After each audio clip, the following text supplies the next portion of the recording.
NOVARIS here. Thank you very much for joining me today.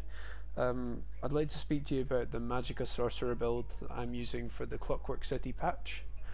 It's not drastically different from some of the builds you will have seen for the previous patches in Morrowind and Horns of the Reach. However, I will go over some of the differences and also just the basics for the Sorcerer build, and also I'll go over the rotation. So just before that, here's a short clip showing a DPS parse.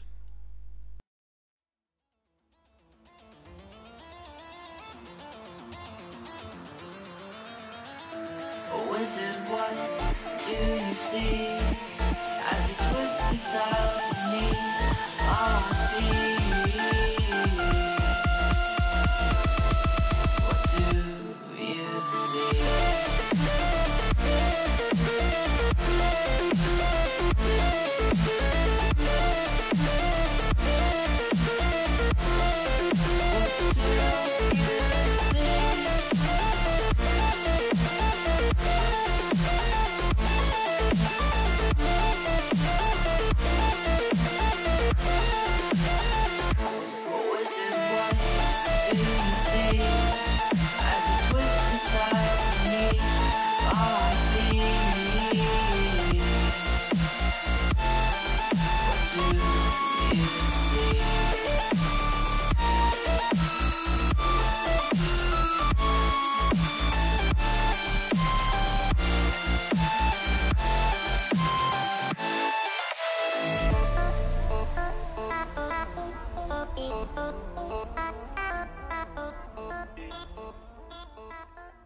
Okay, so now we're going to have a look at some of the basics for the Magicka Sorcerer.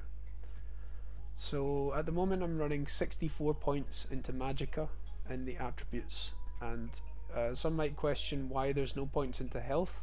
However, I've got 18.4 health, 18.4k health, and that's just because at the moment I've got a pet. I have the Undaunted bonus of 6%. So that's down here, it's called Undaunted Metal, and you get 2% from each type of armor. So I'm wearing 5 light, 1 medium, 1 heavy, and I'll go over that again in a moment. The heavy armor also gives you Juggernaut, so that's another 2% max health. So as you can see, I don't need to worry too much about putting attribute points into health. All of them can actually go into Magicka. At the moment, for DPS purposes, I'm using the Lover boon. In a trial situation, it's much more superior to use a, or much more preferable to use the Apprentice Mundus stone or the Mage's Mundus stone.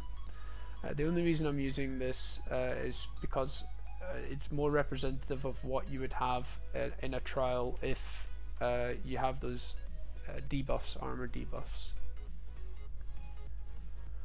Okay, so at the moment I'm using max health, max Magicka. However, there's another option as well for people who might struggle with sustaining. You could use the Witchmothers Potent Brew. It's only 1k less for your health and max Magicka, but you gain 319 Magicka recovery. So it's also another useful food. I'm a stage 4 vampire. This is because of the undead passives. Undeath passive, sorry. So when I go below 50% health, it becomes 33%, more difficult to kill me basically. Other aspects as well that are quite useful is the fact that I get more Magicka recovery passively, whereas if I was a werewolf or something, not that it would affect Magicka recovery, however on a stamina you'd have to have werewolf ultimate slotted to get that extra stamina recovery, so it's quite good to just have that available to me passively. I've got Minor Slayer, that's one of the bonuses from the Moondancer set, and I've got the Volatile Familiar active permanently.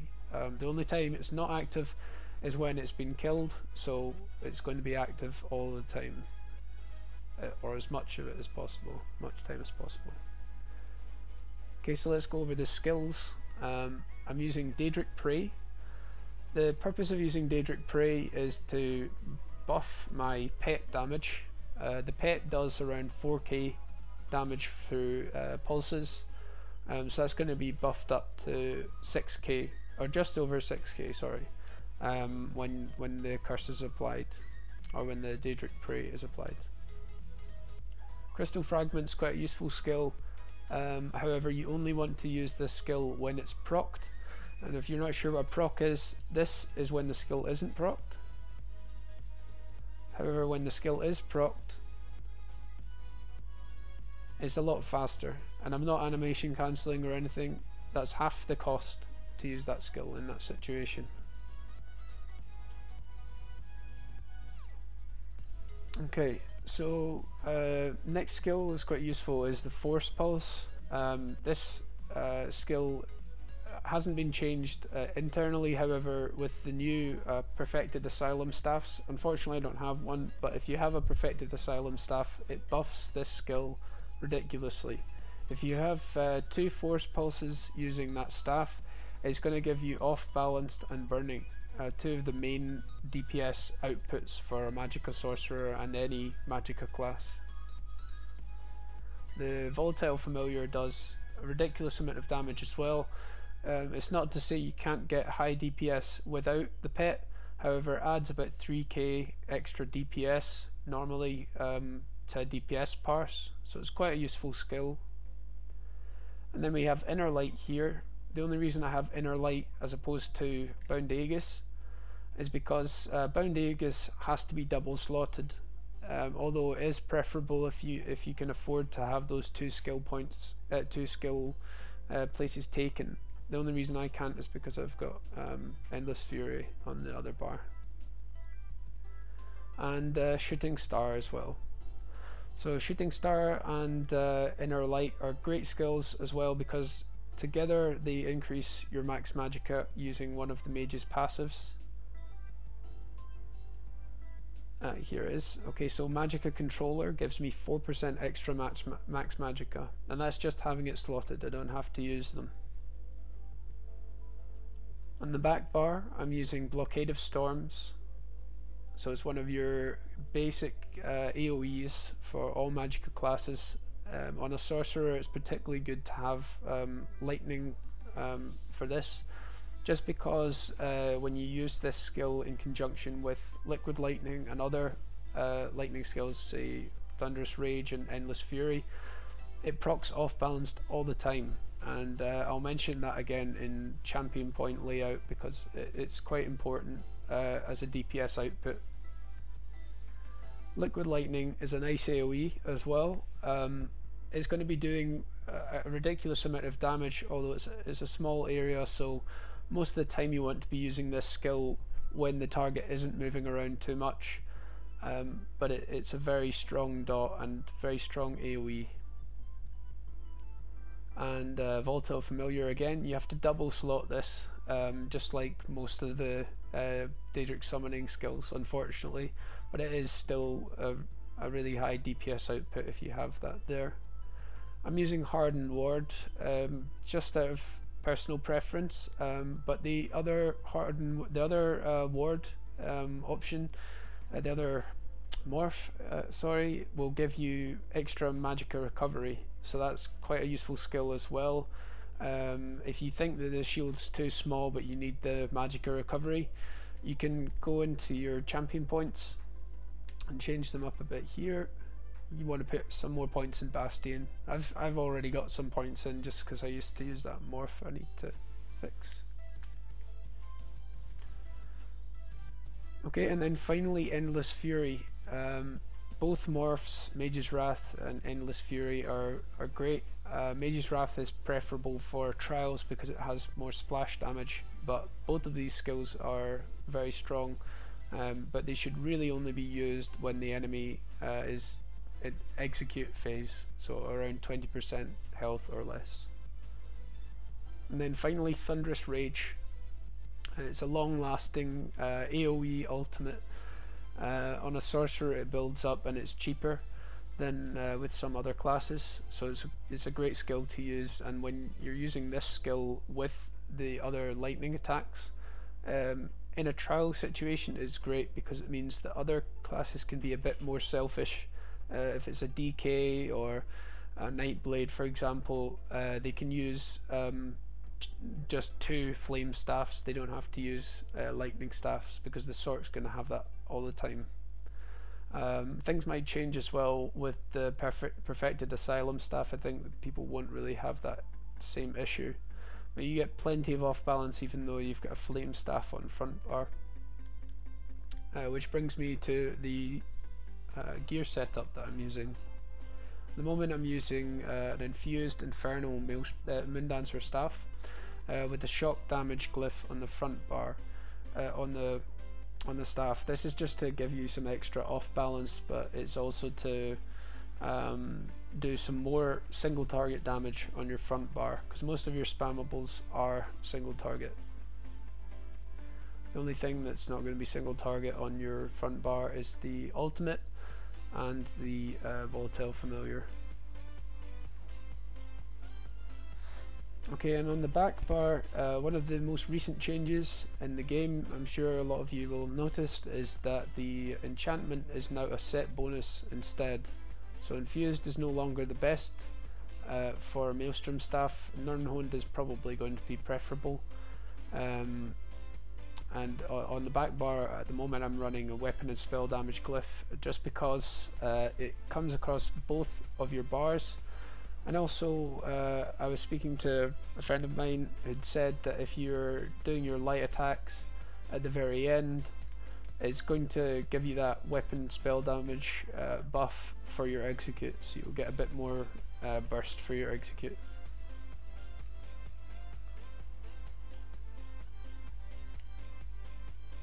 Okay, so finally just the armor. Unfortunately I don't have the correct trait for this head. Hopefully that will change very soon. These can all be divines. They should all be divines. You should have magicka glyphs on all of your gear and spell damage on all of your jewellery. So at the moment I'm running 5 necropotence for the max magicka bonus that you get from pets, and Moondancer for the minor slayer bonus. But also on the front bar, this means I can have this means that I can have the extra spell damage as well. So it's quite a good setup. Although you could also use Infallible Ether, the difference is minimal, and in fact I've done tests in the past and had identical results, so as far as I'm concerned they're the same. Okay, and then lastly, champion points. The only ones I'm going to go over properly will be the blue tree, the mage tree. So I have 41 into spell erosion, and this gives me a ridiculous amount of penetration if you think about it, because I've got 3.4 from there. And from the light armor, unlike medium armor, you know, in medium armor there's no bonus to penetration, but in light armor you get 5k spell penetration, and then you get, I think it's 10% reduction for your destruction staffs as well. So sorcerers have a really nice amount of spell erosion or spell penetration. We want 56 points into elemental expert. Usually it's, you know, not quite as much. You don't want to stack too many points into any one area, but the reason I've put so many points is just because most of the DPS output is from elemental damage, and then some points here just to get some extra damage from your critical strikes. In this part I've decided to put 20 points into staff expert. This is simply because I do a lot of heavy attacks in the trial. Whenever you're stuck for resources, it's quite useful to have this, just because it will give you extra damage from the heavies, and also master arms, which is going to affect your crystal fragments and also your ultimate on your front bar, your shooting star. And then finally, the most important part of the CP setup is 75 points into Thaumaturge. The reason this is so important isn't because you want loads of damage from your dots. You do want that, but actually you can't really put points in anywhere else if you're a Magicka class. So you put 75 in here so that you can get the Exploiter passive, increasing your damage to off-balance enemies by 10%, and that's all of your damage. So it doesn't have to be skills that cause off-balance. It includes your spammables and your pet and your curse and your ultimates. Okay, so briefly I will show the other points.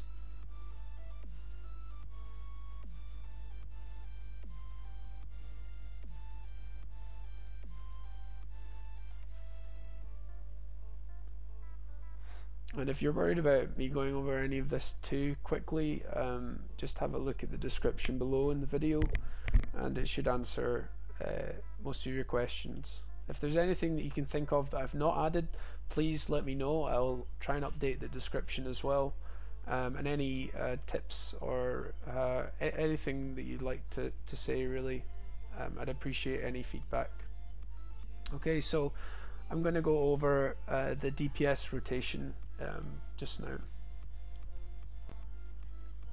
So to start with, on a DPS test, I usually like to take a potion, activate my pet, and then I use Inner Light, bar swap, and then use my ultimate.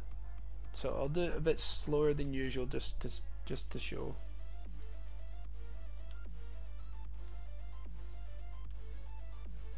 Okay, and then after that I do a light attack, liquid lightning, light attack, wall of elements, light attack, pet pulse, and bar swap. When I'm on the front bar, I do a light attack, Daedric prey, light attack, force pulse, light attack, frags if it comes up, and force pulse if it doesn't, bar swap, heavy, wall of elements, light attack, liquid lightning, light attack, pet pulse, and the rotation continues until the target dummy or the boss or whatever you're fighting gets to around 20%. Around 20% health, you want to start adding in one of these. One of the Mage's Wrath, or what's the name? Mage's Wrath or Endless Fury. Okay, so the next important point I wanted to go over was light attack cancelling and block cancelling. Is something that most players in the game will know by now. However, if you're new to the game or if you don't have much experience with trial groups and PvE, it might not be something you're too familiar with. So usually I do block cancelling. Block cancelling is when you do a skill, however you press the block just afterwards, and since the block is a priority, it will activate right after the skill and take over the animation. So the full animation for liquid lightning is so, and wall of elements is so. However, you can do the liquid lightning and block it, wall of elements and block it. Okay, so this is what the rotation would look like if you do light attacks and block it.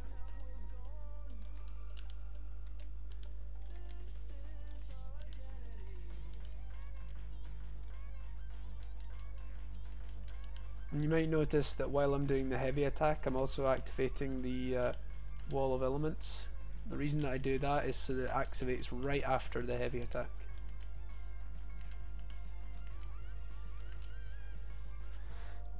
Okay, so this is what I used to do, the block cancelling. Another option is to do only the light attacks and the skills. It looks like it's slower, however it's actually the same length of time.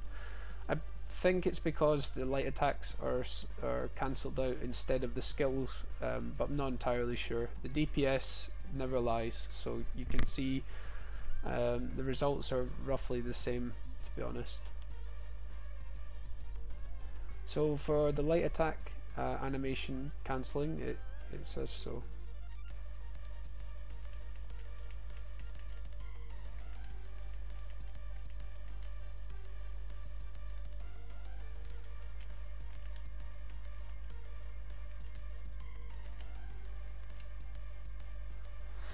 And you just continue like that. Okay, and then finally what I prefer to use now is actually to block cancel the back, just because the liquid lightning and the wall of elements can be quite tricky, and then as soon as I go onto the front bar I start doing the light attack animation cancelling. So I'll just show you that. I've got an ultimate as well, so I can show you the full thing. Okay, so to start off it would be like so.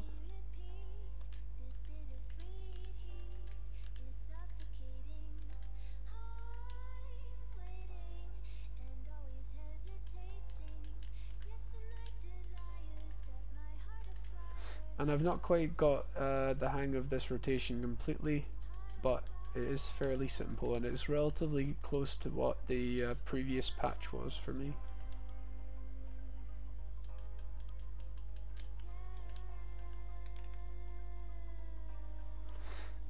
Okay, so please like and subscribe this video if you want to see more, and hopefully you've enjoyed this content. I'll be releasing some more videos for Magicka Sorcerer relatively soon, and also for Magicka Templar. So thank you very much for joining me today.